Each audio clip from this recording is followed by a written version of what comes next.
মা মেয়ের ভালোবাসা। উফ কি ঠান্ডা পড়েছে, একটা চাদরও নেই যে সকালবেলাতে গায়ে দিয়ে কাজ করব। এটা কি? এটা তো রিয়ার চাদর।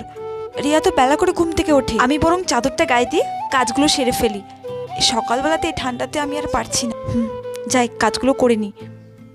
দিদি, তুমি আমার চাদর গায়ে দিয়েছো কেন? আমার চাদরটা তো ছিঁড়ে গেছে। সকালবেলায় খুব ঠান্ডা লাগছিল, তুই তো বেলা করে ঘুম থেকে উঠিস, তাই ভাবলাম। হ্যাঁ, তাই ভাবলে আমার চাদরটা গায়ে দিয়ে নোংরা করবে? তুমি যে আমার চাদরটা গায়ে দিয়েছো, তুমি জানো চাদরটার দাম কত? দাও আমার চাদর। নিজে তো কেনার সামর্থ্য নেই, আমার চাদরটা গায়ে দিয়ে নোংরা করছো। মা, আমি তোমার জন্য একটা জিনিস এনেছি। কি রে মা, কি জিনিস এনেছিস? চাদর? এ তো অনেক দাম, তুই এত টাকা কোথায় পেলি? তুমি আমাকে টিফিনের জন্য যে টাকাটা দাও না, ওইটা জমিয়ে আমি এটা এনেছি। আমার মানু কত বড় হয়ে গেছে, মায়ের কষ্ট বুঝতে শিখে গেছে। এর সাথে প্লিজ সাবস্ক্রাইব করে যেও।